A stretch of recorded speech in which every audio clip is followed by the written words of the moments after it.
¿Vamos? Vamos. Gracias por venir, hoy un día caluroso y ya a final de curso. Esta es la última película que vamos a ver hasta septiembre-octubre, cuando nos den otro hueco, porque ya se acaba el ciclo de cine, bueno, del curso escolar, por así decirlo, aquí en la Hernán Cortés. Y la película que vamos a ver hoy, Winter Prince, en inglés, en español habla en Suplicio. Bueno, está en el límite entre un melodrama y una película noir, una película negra de cine negro, y porque tiene una curiosidad, y es que, bueno, está basada en una obra de Kane, ¿no? En una novela, no sé si la llegaste a ver. A ver. Sí, bueno, ya sabes mi hobby, que yo mi reto es leerme la novela para venir a comentar luego. Pasa que a veces voy al límite de tiempo, esta sí me ha dado tiempo a verla, hace un par de días. Muy bien, muy bien. Y bueno, pues vamos a ver la transformación social de una familia, entonces es un drama familiar, pero es curioso porque aunque algunos críticos la han catalogado como una película en la que hablan de la educación de los hijos y de cómo se desarrolla, yo para mí personalmente creo que viene de la no educación de los hijos, de cómo la dejan o salen adelante, pero es una película que salen de los estereotipos de la época, una película del año 1945, una situación en la que representa la sociedad de la crisis del 29, de la California de finales de los años 20, y vamos a ver cómo hay una crisis social, una crisis económica muy grande y una familia que intenta salir adelante, ¿no? Bueno. Sí, a ver, como dice José María, a ver, la película está basada en una novela de 1941, es decir, 4 o 5 años antes de la película, del autor James M. Cain, como ha dicho, que nos sonará porque también escribió y también se llevó al cine, ¿no? En varias ocasiones, El cartero siempre llama 2 veces. Pero está ambientada, al menos la novela, en la depresión del crash del 29, ¿vale? Y bueno, pues la Warner va a comprar los derechos en el año 44, el jefe, el productor, más bien, de la peli se lee la novela, le gusta mucho y bueno, compra los derechos por $15.000. Una cifra significativa, porque si vimos las últimas películas que vimos aquí, que hemos estado viendo aquí, hemos estado analizando el coste de casi 5 veces las otras películas que hemos visto, ¿no? Un coste muy elevado. Y bueno, como bien decimos, esta película es muy actual, ¿vale? Nos va a hacer reflexionar sobre muchas cosas, sobre las relaciones sociales, en este caso sobre todo madre e hija, esas relaciones tóxicas, narcisistas, personalidades narcisistas, que podemos extrapolar a otro tipo de relaciones, ¿no? De pareja, pero en este caso de padres e hijos, que todavía es más crudo, ¿no? Y lo vamos a ver retratado, pero sin ningún tipo de filtro, ¿vale? En la película algo más, la novela es mucho más ácida, mucha más ácida esa relación, y luego ya contaremos algún par de curiosidades, porque también se traslada a la realidad, ¿vale? Voy a hablar un poco de la ficha técnica, mi compañero pues hablará sobre todo pues, de planos y de fotografía, que es más experto que yo en esto, y bueno, luego vemos la peli, luego hay lo que decimos siempre, ¿no? Anotar cositas para que luego lo podamos comentar. Yo creo que esta película es de esta que se pueden comentar muchas cosas y luego pues os pasamos los micros y nos comentáis si la habéis visto, si no, etc. Bueno, la película está dirigida por Michael Curtiz, un director que, salvo a aquel que le guste el cine clásico, probablemente no sea conocido, cuando es alguien que hizo, pues si no recuerdo mal, 167 películas, o sea que no está nada mal. Fue muy versátil, hizo películas de todo tipo, es decir, hizo películas, melodramas como este, que bueno, como dice él, ¿no? Con tintes de film noir o de cine negro, que lo vamos a ver conforme arranque la película, películas de aventuras, ¿no? Todos recordamos que habremos visto la de Robin de los Bosques, o El Capitán Blood, o La Halcón del Mar, todas con Errol Flynn. Él casi que que experimenta el ascenso de Errol Flynn, ¿no? El actor por antonomasia del cine de aventuras. Hace también cine un poco de, pues bueno, la gran película, ¿no? Y el gran híbrido que hace, que es Casablanca, por la que gana un Oscar. Él, bueno, no me voy a extender, lo prometo, te lo he dicho antes. Él nace en Budapest, pero se va a mover mucho por, digamos, por Europa en un contexto muy complejo. Este nace en 1886, pero claro, va a vivir esos años de la Primera Guerra Mundial y de los años 20. Ya sabemos cómo está Europa en esos años. Él se tiene que ir de Budapest, se tiene que ir de Hungría, porque después de la Primera Guerra Mundial se establece allí pues, una república socialista, la República de los Consejos, ¿no? De Bela Kun, donde él va a trabajar como, digamos, haciendo productores propagandísticas para el régimen comunista, un régimen que dura muy poco, apenas 130 y tantos días, y luego va a experimentar un giro hacia la extrema derecha y se tiene que ir con su mujer, con 32 años, se va a Viena, y allí sí que se hace muy famoso haciendo pues, grandes producciones históricas y bíblicas. Y es ahí donde uno de los dos hermanos, ¿no? La Warner Brothers, son dos hermanos, ¿no? Henry y Jack Warner. Vale, pues va a viajar Henry Warner y bueno, le gusta el cine que hace allí porque maneja grandes, digamos, cantidades de extras, son superproducciones, pero a un coste muy barato, y eso le interesa a Henry Warner y se lo trae en 1926 para la Warner Brothers. A partir de ahí, pues estaría 25 años trabajando con director de cabecera, pero claro, cuando firman el contrato con la Warner, estamos en la época de los grandes estudios, él firma un contrato que para la época era astronómica. Creo recordar que por año eran, pues no sé si eran $16.000 semanales o algo así. Una locura por 4 años, cada vez como los jugadores de la NBA, ¿no? Lo van incrementando. Para que os deis cuenta, no, era $16.000 al año y $300 semanales, para que os hagáis, y ahora recuerdo que el sueldo medio de un trabajador era de $30. Bueno, se cobraba 300 y en aumento, pero iba relacionado con que él tenía que hacer las películas que la Warner le dijera sin límite de número, es decir, si le plantaban 8 o 10 películas las tenía que hacer, y algún año tuvo que rodar esas 8 o 10 películas, y no elegía prácticamente el equipo se lo ponía pues, directamente a la Warner.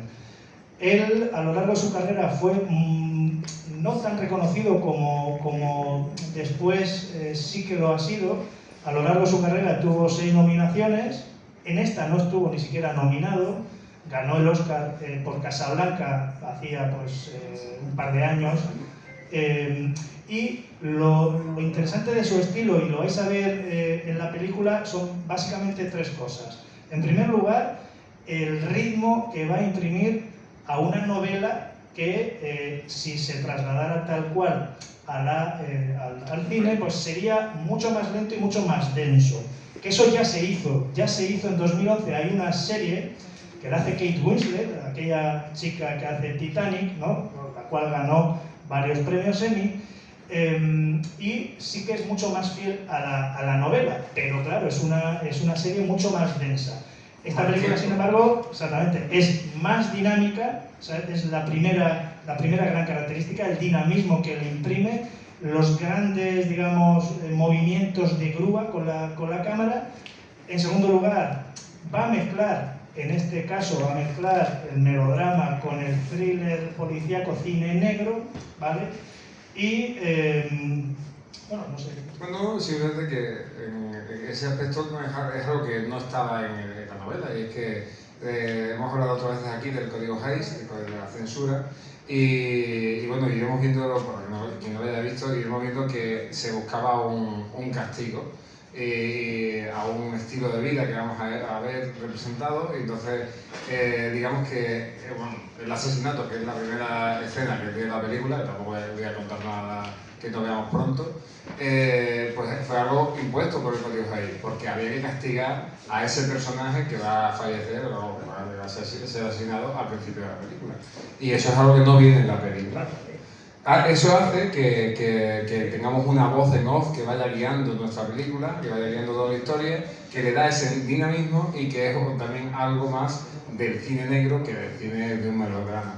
Por eso esta película está entre un género y otro. Exactamente. A ver, ya hemos hablado aquí alguna vez del Código Hays, ¿no? Es un código de censura que censuraba todo lo que se podía proyectar en los Estados Unidos por varias razones, por cuestiones morales, por cuestiones de violencia, etc. Aquí el problema de la violencia pues no es tanto, pero sí el problema moral. De hecho, para llevarlo a la pantalla, como dice José María, tienen que hacer de la novela un giro pero total, es decir, el inicio de la película no existe en la novela, es decir, no hay cadáver, y eso lo va a cambiar todo, porque el Código Hays lo que busca siempre es que si hay un malote, pues tiene que acabar en la cárcel o muerto, no puede acabar bien. En la novela no es así. En la novela, de hecho, las personas que actúan mal se van de rositas, con lo cual es mucho más ácido y mucho más actual que en la actualidad, ¿vale? Eso es. Ese código, lo hablamos en la última película, creo, estuvo hasta los años 60, 63, desde los años finales de los 30 hasta el año 63, y fijaos lo difícil que era llevar a cabo la novela a la película, que el propio escritor James M. Cain no fue capaz de escribir un guión para la película. Es decir, quien sabía más un guión para la película con el código de censura, obviamente. Él había escrito el guión para la novela, pero hubo hasta 12 guionistas en esta película, incluido alguien que no va a estar acreditado, obviamente, que es un premio Nobel de la literatura, William Faulkner, nos suena su nombre. No fue capaz, él ofreció un tratamiento completo, es decir, una historia, digamos, una especie de resumen de cómo podía hacerse, pero hasta que no llega el guionista Ronald McDougall, no se tiene esa idea. Y la idea va a ser del propio productor de la película, de Jerry Wald, y junto con McDougall consiguen hacer y cambiar todo, digamos, el entramado de la película para que pase el código de censura, y además el logro que tiene es que el ritmo que le imprime a la película pues es algo mucho más digerible, que era lo que buscaban por los productores de la Warner. Y continuando con esta historia, la protagonista es Joan Crawford, y también tiene otra historia con esta película, y es que para cuando se realiza esta película, Joan estaba ya en el declive, entre comillas, de su carrera, hasta el punto de que estaba trabajando en la Metro, y bueno, años antes, en el 44, pues le dijeron desde la Metro que ya no era rentable, y entonces acabaron su contrato. Y un poco también ella buscó este papel, quiso hacer este papel y luchó por él. Pero claro, como estamos hablando, en esta situación, Curtis ya veía que no quería, no estaba convencido de que Joan Crawford fuera una buena actriz para esta película, y la hizo hacer una prueba, hasta el punto que tuvo que pasar la prueba para conseguir el papel. Sí, claro. La pasó por esa humillación, entre comillas, pero ahí está.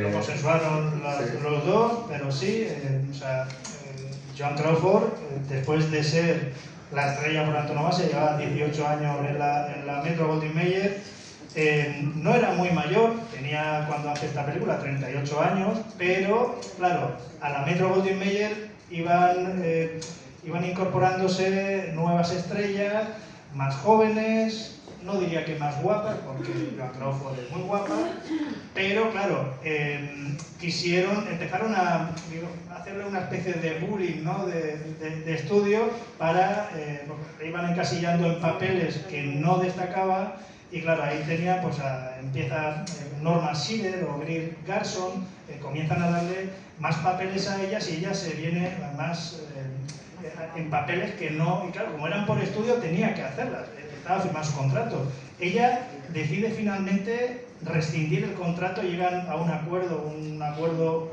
muy costoso para ella, pagó $100.000, que ahora nos puede parecer que no es mucho, pero para que os hagáis una idea, sería hoy más o menos 1 millón o más de $1 millón, para rescindir el contrato, y es ahí cuando la Warner la contrata y le ofrece, claro, la Warner era la gran contrincante de la Metro-Goldwyn-Mayer, y no le venía mal una estrella que, aunque se estaba apagando, seguía siendo Joan Crawford, que desde el cine mudo pues era una grandísima actriz. Ya hemos hablado aquí de ella en alguna ocasión.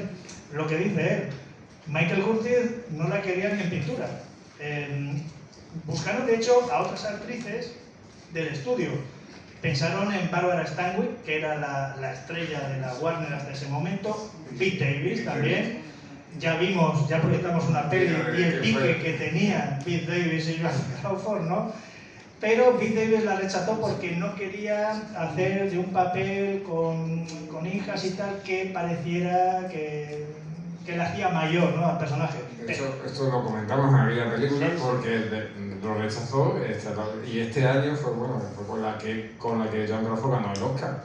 Y estuvo nominada y ganó el Oscar. Entonces, aparte de la grandísima actuación que tiene Joan Crawford aquí, pues destacar también la otra nominación que tuvo el director de fotografía, y es que aquí vamos a ver unos planos que son, como se está comentando antes, unos movimientos de cámara y unos cambios de planos que nos meten completamente dentro de la película, y sobre todo el estudio de la iluminación. Venimos de la última película que vimos aquí, 1, 2, 3, que era un blanco y negro muy vivo, con todos los tonos de grises, que apreciamos todos los detalles. Aquí vamos a volver al blanco y negro más difuminado, y sobre todo con esa técnica que estábamos comentando antes, la técnica de cookie, lo que hoy diríamos ponerle un filtro al foco.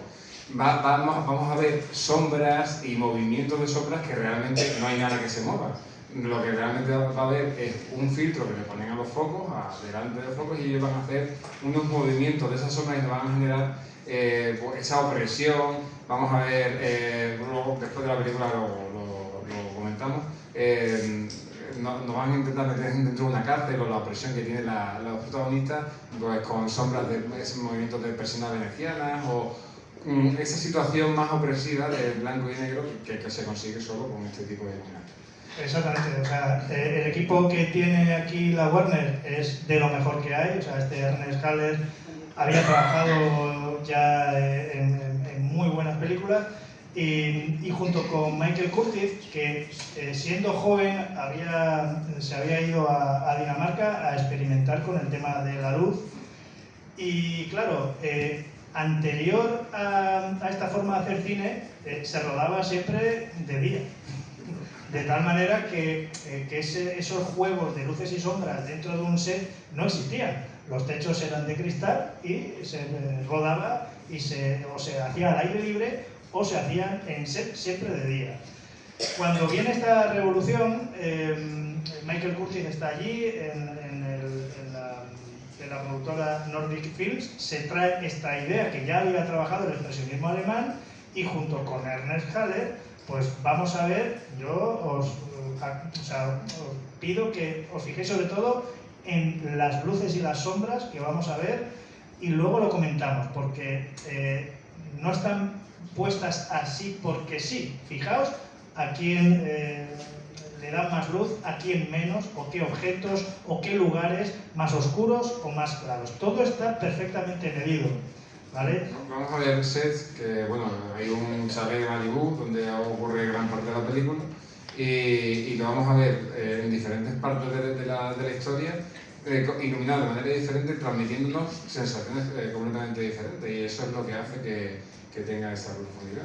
Exactamente. Hay dos lugares más o menos que los que se ruedan los exteriores. Se va a rodar en una zona. La novela también está ambientada en California, y los exteriores van a rodar en dos tipos de lugares. En Glendale, que es una zona pues más humilde, más trabajadora, donde se va a representar sobre todo los exteriores de los locales de restauración que va a tener Mildred Pierce, la personaje principal, pero todos los interiores, además son lugares reales, ¿vale? Son lugares de restauración reales, que ya no existen, pero sí que son reales. Y luego los interiores todos están realizados en los sets en Burbank, en California, los estudios de la Warner, que tenían pues más de 20 estudios gigantescos, que no nos podemos hacer una idea, eran auténticas ciudades de... O sea, no sé si habéis visto alguna serie, pero se ve perfectamente cómo tú vas andando por esos sets gigantes y te encuentras, pues no sé, un apartado para rodar una peli del oeste, o te encuentras una casa a la derecha, son realmente ciudades auténticas, sobre todo los grandes estudios como la Warner o la Metro. Y luego tenemos una zona más, porque también vamos a ver mucho de clasismo social aquí, vamos a ver sobre todo la zona más, digamos, de la alta sociedad, como ha dicho él, la Casa de la Playa, que está rodada en Malibú, en Santa Mónica, donde pues ahí se maneja mucho más. Luego hablaremos de cómo es esa casa por dentro. La idea la copia de un amigo del director Michael Curtis, de un tal Litvak, que era director, y le dijo: me gusta tu casa, la voy a utilizar para rodar mi película. Dice: no te preocupes, que no voy a entrar en tu casa, pero reprodujeron perfectamente, a él le flipaba mucho una escalera de caracol, que vamos a ver, y prácticamente era su casa en el set de rodaje. Y para también ver esa escala social que vamos a ver a lo largo de la película, cómo va a pasar de ese crack del 29 a rehacerse y convertirse en una persona ya pudiente, por así decirlo, el director nos lleva a través del vestuario, y vamos a ir viendo cómo va cambiando todo el vestuario de los protagonistas. Vamos a pasar del algodón al bisón. Digo, bueno, eso lo iremos viendo, lo podemos comentar luego después de la película. Y bueno, y por último ya, último apunte, el tema de la música. Hay varios personajes que aquí también se introdujo también, o metió mano al código Hays, y es que en aquellos personajes que estaban mal vistos o tenían una escala moral más baja, pues van a tener una música opresiva, o directamente no van a tener leitmotiv, no van a tener música que les caracterice. Y aquí el director musical hizo que el leitmotiv de la protagonista, Mildred Price, tuviera digamos que la banda sonora de la película es su nombre tal y como suena en inglés.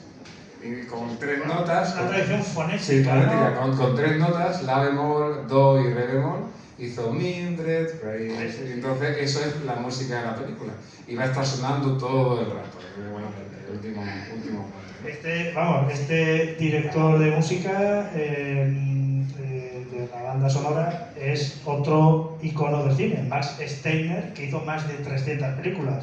Tuvo 26 nominaciones a los Oscars, o sea, este tío era... Y es el que, digamos, hizo una revolución en los años 30 por lo que estás diciendo, ¿no? Por el leitmotiv, es decir, no solo ambientar la película con sonido, sino aplicarle a cada personaje, a cada objeto, a cada lugar, una música característica. Pues eso lo inventa este tío, y es muy interesante. El presupuesto de la peli,